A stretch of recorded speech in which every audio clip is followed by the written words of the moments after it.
तो लेक्चर 5 में उसी टॉपिक को आगे कंटिन्यू करते हुए आगे हमारा टॉपिक है सिग्निफिकेंट फिगर। देखिए बच्चों, क्या होता है सिग्निफिकेंट फिगर। देखिए हमारा जो सब्जेक्ट है वो थ्योरिकल भी है, एक्सपेरिमेंटल भी, पहले मैंने आपको बताया। तो कई बार जब हम रीडिंग लेते हैं तो प्रैक्टिकल में रीडिंग मान लीजिए 2.301 इस तरीके से रीडिंग आ रही है, ठीक है। या मान लीजिए रीडिंग हमारे पास हो गई 12.5 हो गए सब। तो आप चीज़ों को समझिए, यहाँ पर वंस का मतलब है, 1 का मतलब है आपका टेंस वैल्यू और 2 का मतलब है वंस। ये दोनों ही क्लियर है, यानी स्केल में जहाँ भी आपने मेजरिंग की है जिसमें स्केल बना हुआ है, ये चीज़ें आपको क्लियर है। होल नंबर में 12 वहाँ पे आया होगा, कोई दिक्कत वाली बात नहीं। तो ये वैल्यू एक्यूरेट होती हैं। बट जो पॉइंट के बाद वाले जितने भी फिगर होते हैं ना, वो सब डाउट के केस में होते हैं। डाउट क्यों होता है? क्योंकि एग्जैक्ट वो 5 पर है, क्योंकि उसमें हमें ना वो नंबर ऑफ जो गैप हैं, बहुत फाइन गैप जो होते हैं स्केल में, वो हमें ना काउंट करने देखने होते हैं। 12.3 आ गया, 12 आ गया, तो हो सकता है कई बार 2 और 3 के बीच में रीडिंग आई हो, है ना। तो हमें एग्जैक्ट थोड़ा बोलना पड़ता है। तो यहाँ पे ये अनसर्टेनिटी वैल्यू होती है, तो हमें इसमें कई बार ना +1 करना पड़ता है, ठीक है। तो ये अनसर्टेनिटी के उसमें जाता है ये फिगर। तो कहने का मतलब ये है कि सिग्निफिकेंट फिगर कहता है, सिग्निफिकेंट फिगर ये कहता है कि कोई भी आपको जो वैल्यू दी है डेसिमल में या जैसे भी, आपको उसमें ना ये सिग्निफिकेंट यानी जो सर्टेन फिगर हैं, इन्हें बोलते हैं सर्टेन फिगर, पॉइंट से पहले के पहले, वो तो आपको बताने हैं। और जो साथ में जो अनसर्टेन है, जैसे यहाँ पर 0.5 जो है अनसर्टेन की इसमें रहता है, ठीक है। तो इसमें मतलब +1 वाले जो नंबर हैं, मतलब इनके संग ना +1 का मतलब है कि कुछ ना कुछ एरर है, तो वो +1 से शो किए जाते हैं। तो इन नंबर को +1 बोलते हैं, जो डेसिमल के बाद के नंबर होते हैं जिनमें एरर होने के चांस ज़्यादा रहते हैं। तो उनको उनके साथ जो आप बताओगे वैल्यू कि इतने फिगर इसमें मतलब सिग्निफिकेंट हैं, तो वो सारे मतलब सर्टेन फिगर और प्लस असर्टेन फिगर, टोटल कितने फिगर हैं, इसी को बोलते हैं सिग्निफिकेंट फिगर। तो देखिए इसमें हमें बहुत ज़्यादा रूल नहीं पढ़ने। क्यों? मैं एग्जाम्पल के साथ आपको लेके चल रहा हूँ, आप एग्जाम्पल को देखिए, उतने ही रूल है बस, है ना। क्योंकि इसमें अलग से आपको रूल की नीड नहीं है। अगर आप एग्जाम्पल क्लियर करते हैं तो सब कुछ क्लियर हो जाएगा आपका, ठीक है। तो जैसे मैं आपको पहला रूल समझाता हूँ कि यहाँ पर मान लीजिए हमने एक फिगर लिया, जैसे लिखा है 285 सेंटीमीटर लिखा हुआ है, ठीक है। या हम यहाँ पे लिखते हैं 0.25 सेंटीमीटर। तो देखो इसमें जो सिग्निफिकेंट फिगर्स हैं वो 3 हैं, इसमें जो सिग्निफिकेंट फिगर्स हैं वो कितने बेटा 2 हैं, ठीक है। अच्छा, इसके बाद अगर आप देखिए, मान लीजिए हमने यहाँ पर फिगर लिया 0.03, यहाँ पे लिया 0.0052, तो इसमें आपका 1 सिग्निफिकेंट फिगर्स है, इसमें आपके 2 सिग्निफिकेंट फिगर्स हैं, ठीक है। तीसरा आप अगर देखें, मान लीजिए आपने इस प्रकार कोई फिगर है आपके पास, तो इसमें आपके सिग्निफिकेंट फिगर्स 4 हैं डेसिमल। और अगर आपने इस प्रकार कोई फिगर लिया हुआ है तो यहाँ पर आपके सिग्निफिकेंट 2 हैं। बहुत ध्यान से देखिएगा, ठीक है, एकदम क्लियर होना चाहिए आपको। अब मैं आपको बताऊँ कि बच्चों को कन्फ्यूजन होता कहाँ पे है, ज़रा ध्यान से समझिएगा। जैसे मैंने यहाँ पे लिखा 101, मैंने यहाँ लिखा 100 इस तरीके से, और फिर मैंने लिखा 0.110 और फिर मैंने लिखा क्या नाम 1 2 3, हाँ यहाँ पर आ गया आपका 0011। ज़रा ध्यान से देखिएगा, बेसिकली 3 चीज़ें हैं। देखिए हमें ये समझना है, जहाँ तक बच्चों को जो कन्फ्यूज़न होता है कि जीरो हमें कब काउंट करने कब नहीं करने। सबसे पहली बात, अगर न्यूमेरिक डिजिट के बीच में 0 आ रहे हैं तो उन्हें काउंट करना ही करना है, इसमें ज़्यादा सोचने वाली बात नहीं है, ठीक है, पहली बात।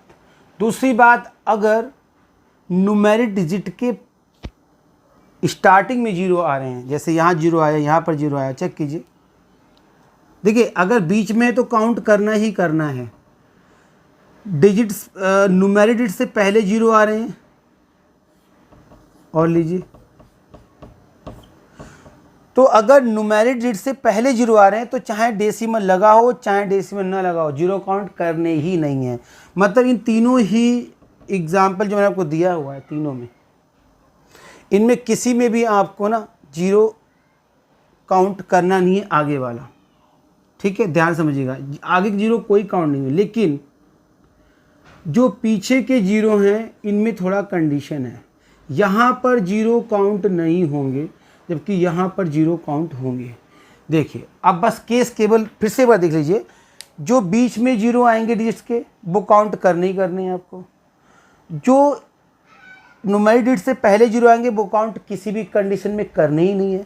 अब बात आती है केवल कि जो डिजिट्स के बाद जीरो आ रहे हैं उन्हें काउंट करना है कि नहीं करना, तो उसमें बस कंडीशन ये है कि अगर डेसिमल लगाए तो काउंट करने हैं और डेसिमल नहीं लगाए तो काउंट नहीं करने हैं। मतलब इसमें डेसिमल कहीं लगा नहीं है तो इसमें सिग्निफिकेंट फिगर 2 होगा, और इसमें चूंकि डेसिमल लग गया है तो इसमें सिग्निफिकेंट फिगर 4 होगा।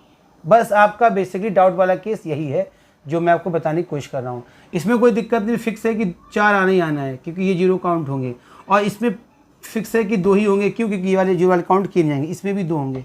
ज़रा चेक करो, बस यही सिंपल है और बच्चों को ये परेशान करता है। आप कहीं भी चीज़ों को देखें, फिर से देख लीजिए एक बार, जो आपके जीरोज़ हैं बीच वाले वो हमेशा काउंट हो रहे हैं, जो आपके आगे वाले जीरोज़ हैं ये दो जीरो आगे लगे हुए हैं, है ना, और ये 4 जीरो आगे लगे हुए हैं, ये जीरो आपके काउंट नहीं हो रहे दोनों, क्योंकि ये न्यूमेरिक डिजिट के पहले हैं, और ये वाले जीरो काउंट हो रहे हैं बट ये जीरो काउंट नहीं हो रहे हैं। क्यों? क्योंकि इसमें डेसिमल आ गया है, इसमें डेसिमल नहीं आया है। क्योंकि डेसिमल आ गया है तो डिजिट्स के बाद वाले जीरो काउंट नहीं, डेसिमल आ गया है तो डिजिट्स के बाद वाले जीरो काउंट हो रहे हैं, इसमें कहीं भी डेसिमल नहीं है तो डिजिट्स के बाद वाले जीरो काउंट नहीं होंगे। ठीक है, ये बस मेन बात है। और इसके अलावा कुछ छोटे मोटे केस और हैं, वो ध्यान से देखिए। जैसे मान लीजिए कहीं लिखा हुआ है 5x एग, या लिखा हुआ है 10 बुक्स। अब आपसे कोई पूछता है कि इसमें कितने सेंट्रल फिगर्स हैं, तो इसका आंसर है इनफाइनाइट। क्यों? क्योंकि हम 5 एग या 10 बुक्स को हम जितना चाहें उतना एक्सटेंड कर सकते हैं। ये देखिए, और आप जानते हैं डेसिमल के बाद सारे जीरो काउंट होते हैं, ठीक है ना। अगर डेसिमल लगा है तो डिजिट्स के न्यूमेरिक डिजिट के बाद के जितने जीरोस काउंट होंगे, तो हम इसे इनफाइनाइट रख सकते हैं। तो इस केस में आप बोलेंगे कि 5x है, 10 बुक्स हैं, 9 पेन्स हैं, तो इन सब में आपका सिग्निफिकेंट फिगर कितना रहेगा? इनफाइनाइट रहेगा। बहुत ध्यान समझिएगा, ठीक है। अच्छा, इससे अलग अगर मैं बात करूं,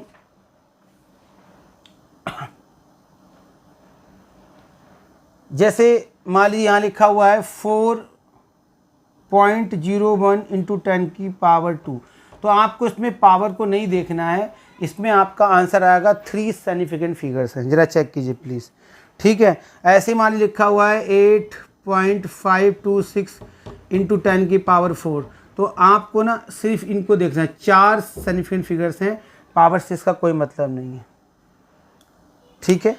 अब हम देखते हैं कि सिग्निफिकेंट फिगर्स को ऐड कैसे करते हैं और मल्टीप्लाई कैसे करते हैं, ठीक है ना। तो यहाँ पर देखिए, बहुत ध्यान से देखिए, सपोज हमारे पास कुछ नंबर्स हैं, ठीक है, ये हमारा सिग्निफिकेंट फिगर्स है, फिर इसमें ऐड कर रहा हूँ मैं एक और सिग्निफिकेंट फिगर्स, एक और करता हूँ 1.012। अब क्वेश्चन कैसे बनता है या क्या करना होता है हमें?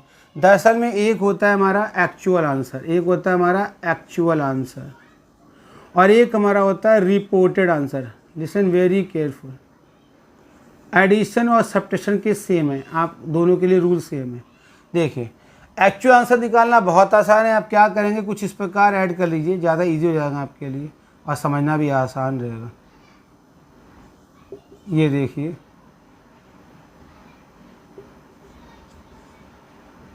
ठीक है ना, आप चेक कीजिए मैंने सही ऐड किया कि नहीं किया है। तो 2 1 1 1 and 3। Listen very careful, this is actual answer, right. But reported answer देना है हमें, तो वो उसके लिए क्या कंडीशन? उसके लिए कंडीशन आपको सिर्फ ये देखना होगा कि इसमें डेसिमल के बाद सबसे कम, मतलब डेसिमल के बाद देखना है कि कितना आपका जो सिग्निफिकेंट फिगर्स है। तो इसमें डेसिमल के बाद 3 सिग्निफिकेंट फिगर्स हैं, चेक कीजिए। इसमें डेसिमल के बाद 1 है केवल, और इसमें डेसिमल के बाद 2 है। तो सबसे कम डेसिमल के बाद जो सिग्निफिकेंट फिगर्स है वो 1 है। तो इसका आंसर भी कुछ ऐसे आएगा कि इसमें भी डेसिमल के बाद एक ही सिग्निफिकेंट फिगर बचे। तो इसके लिए हम क्या करेंगे, इसका राउंड ऑफ कर देंगे। राउंड ऑफ कैसे करेंगे? देखिए 31.112 है। अब हमें चूँकि इसको हटाना है, तो मीन्स कहने का ये है कि राउंड फिगर में ये आएगा 31.1। अब राउंड फिगर बहुत आसान चीज़ है, आप फिर कभी समझ लीजिएगा, बेसिक क्लास 3rd 4th से स्टार्ट हो जाती है। राउंड फिगर मतलब एस्टीमेट करना, ठीक है। तो चूँकि ये आपका 5 से बहुत ही कम नंबर था तो इसलिए ये 0 में चले गए और इनको हमने हटा भी दिया, ठीक है। और चूँकि 5 से ये बहुत कम है तो आगे कोई नंबर ऐड नहीं होगा, कुछ ऐसे सीन होता है यहाँ पे, ठीक है। हमें 5 से कंपेयर करना होता है, तो ये दोनों ही जीरो बना के हमने हटा दिए और हमारा 31.1 आया। और देख रहे हैं आप डेसिमल के बाद केवल एक ही यहाँ पे सेंटिमीटर फिगर्स है, यानी इसके अकॉर्डिंग किया जाए, ठीक है। सब्ट्रैक्शन में भी यही होता है, ठीक है ना। अच्छा, अगर हम बात करें मल्टीप्लिकेशन की भी, तो मल्टीप्लिकेशन और डिवीज़न में दोनों में ना सेम रूल है, ठीक है। अब उसमें थोड़ा रूल समझिए क्या है। देखिए मल्टीप्लिकेशन, मान लीजिए हमने यहाँ पर कुछ फिगर लिए, जैसे मैंने लिया 2.5 मल्टीप्लाई 1.25। अब इसकी मल्टीप्लाई करेंगे तो इसका एक्चुअल आंसर आएगा 3.125। आप चेक करके देख लीजिए, एक्चुअल आंसर, इसका एक्चुअल आंसर है। लेकिन हमें देना है रिपोर्टेड आंसर। तो देखो हम ये इसमें डायरेक्ट, इसमें ईजी है थोड़ा सा। इसमें हमें डेसिमल के बाद देखना था कि कितने सिग्निफिकेंट फिगर कम से कम हैं, तो उसके हिसाब से हमें रिपोर्ट आंसर फिर सेट करना था। बट यहाँ केवल ये देखना है कि सिग्निफिकेंट फिगर्स किस में कम हैं, तो इसमें 3 हैं, इसमें 2 हैं, तो यानी इसका जो रिपोर्ट आंसर दिया जाएगा उसमें 2 ही सिग्निफिकेंट फिगर्स होने चाहिए, बस सीधा देखना है। तो इसके लिए इसका राउंड ऑफ कर दो, तो इसका जो रिपोर्ट आंसर आएगा 3.1। जरा चेक कीजिए, यहाँ पर 2 5 से कम है तो 0 0 बना के इनको हटा दिया गया और 3.1 आपका जो है रिपोर्टेड आंसर आ गया। ज़रा चेक कीजिए, एक बार फिर से क्लियर कर दूं मैं। सब्ट्रैक्शन और एडिशन के केस में जो है हमें क्या देखना होता है कि डेसिमल के बाद कितने सिग्निफिकेंट फिगर्स हैं, जबकि इसमें ये देखना होता है हमें कि सबसे कम डेसिमल फिगर वाला नंबर कौन सा है, तो उसके हिसाब से आंसर देना होता है। ठीक, इसमें पूरे को कंसिडर किया गया और इसमें केवल डेसिमल के बाद के फिगर को कंसिडर किया गया। दोनों में डिफरेंस अच्छे से समझ लीजिए, ठीक है। इसके बाद आपका एक टॉपिक आता है जिसका नाम है प्रिसीशन और एक्यूरेसी। इसे भी ध्यान से समझ लीजिए, इसका स्क्रीनशॉट ले लीजिए। ओके, देखिए प्रिसीशन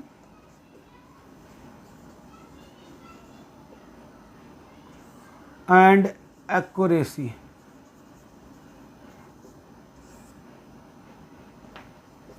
देखिए प्रिसीशन का मतलब है, जैसे हमें पता है थ्योरिकल कि हमारा रिजल्ट जो है सपोज 2 ग्राम है फाइनल रीडिंग, ठीक है। तो मान लीजिए किसी बच्चे की वैल्यू आती है 1.98, 2.01 या 1.99, तो ये जो हैं वैल्यू कहलाएंगी प्रिसाइज वैल्यू, क्योंकि क्लोजनेस क्या बोलते हैं, जो क्लोजनेस है आपके आंसर की, ठीक है ना, क्या नाम, आंसर, क्लोज आंसर, ठीक है, तो उसको हम बोलेंगे कि वो प्रिसीशन है।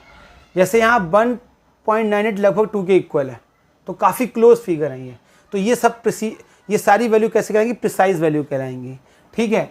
लेकिन अगर आप इनका निकालें एवरेज, क्या निकालें, एवरेज। आपको पता है एक्सपेरिमेंट क्या करते हैं हम लोग एक्सपेरिमेंट करते हैं, बहुत सारी रीडिंग्स निकालते हैं, उसका फिर एवरेज निकालते हैं, कॉन्कॉर्डेंट रीडिंग निकालते हैं, ठीक है। तो उसमें क्या होता है कि अगर इनका एवरेज निकालने पर 2 आ गया, जो एग्जैक्ट वैल्यू है पहले से पता है हमें, तो अगर एग्जैक्ट वैल्यू आ गई तो वो कहलाएगी फिर एक्यूरेट वैल्यू। मतलब अगर 2 आंसर ही आपका आता सीधा है तो ये एक्यूरेट कहलाएगा, एक्यूरेट, ठीक है ना, दिस इज एक्यूरेट आंसर। ठीक, अब इसको मैं आपको एक एग्जांपल समझाता हूँ जो कि आपको समझना बहुत आसान रहेगा।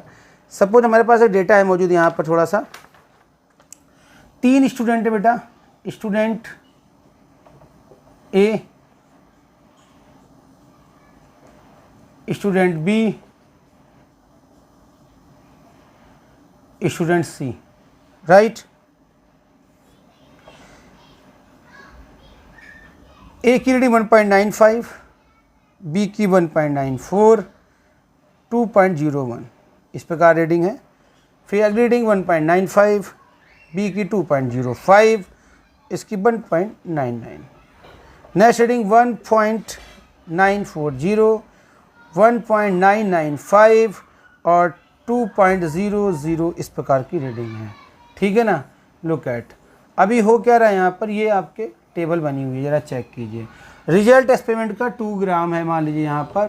अब आप ध्यान से देखिए, स्टूडेंट्स ए जो है बेटा 1.95 काफ़ी क्लोज वैल्यू इसकी जा रही हैं, ठीक है। और हम यहाँ पर, ये हमारा एवरेज वाला कॉलम है, लिखना भूल गया, ये एवरेज वाला कॉलम है, ये आपका एवरेज वाला कॉलम है बच्चों, ठीक है ना। अभी इसमें क्या है कि अगर इन दोनों का हम सम करें, दोनों का टोटल करें और 2 से डिवाइड करें तो हमारी वैल्यू ये आती है। ध्यान से समझिएगा, एवरेज का मतलब 2 वैल्यू हैं, इन दोनों को हमने प्लस किया, 2 से डिवाइड किया, हमारा एवरेज आ गया। लेकिन एवरेज भी क्या है, क्लोज आ रहा है। तो ये जो वैल्यूज़ आपकी स्टूडेंट की जो रीडिंग आई, हम कहेंगे कि ये क्या है, ये जो है हमारी प्रिसाइज वैल्यू है। This is a precise value, look at, ठीक है। अब यहाँ पर आइए, ये भी काफ़ी क्लोज वैल्यू है, किसके, 2 ग्राम की, और ये भी काफ़ी क्लोज वैल्यू है, ठीक है। तो प्रिसाइज वैल्यू हैं, लेकिन जब इनका हमने एवरेज निकाला, मतलब इन दोनों को जोड़ के 2 से डिवाइड किया बच्चों, राइट, तो 2 रिजल्ट आ गया। तो इसका मतलब प्रिसाइज तो थी और साथ ही साथ क्या हो गई है, एक्यूरेट भी हो गई। तो ये वैल्यू प्रिसाइज भी कहलाएंगी एज वेल एज एक्यूरेट भी कहलाएंगी। ज़रा चीज़ों को समझिए, ठीक है। अच्छा फाइन, अब बी वाले का सीन क्या है कि ये क्लोज है बट ये क्लोज नहीं है, ये 2.05 का भी ज़्यादा आगे निकल गया, 2.01 ठीक है बट 2.05 ज़्यादा निकल गया, तो ये क्लोज वैल्यू नहीं कहलाएंगी फिलहाल। और एवरेज भी इनका चूँकि 2 नहीं आ रहा है तो एक्यूरेट भी नहीं है। तो कहने का मतलब ये है कि ना तो ये एक्यूरेट है और ना ही ये प्रिसाइज है, neither precise nor neither precise nor accurate. Okay, कोई भी दिक्कत तो मुझे बताइएगा आप लोग, ठीक है ना। चेक कीजिए, फिर से देख लीजिए, स्टूडेंट ए की 2 वैल्यू हैं, दोनों ही क्लोज हैं 2 के, 2 इनका रिजल्ट है फाइनल, तो उसके काफ़ी क्लोज हैं। अब इनका एवरेज निकाला तो वो भी क्लोज आया बट 2 नहीं आया, तो इसलिए ये रीडिंग क्या कहलाएंगी, ओनली प्रिसाइज कहलाएंगी।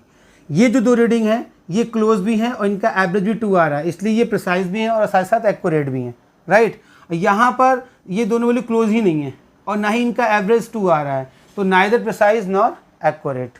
इस तरीके से चीज़ों को आप समझिए।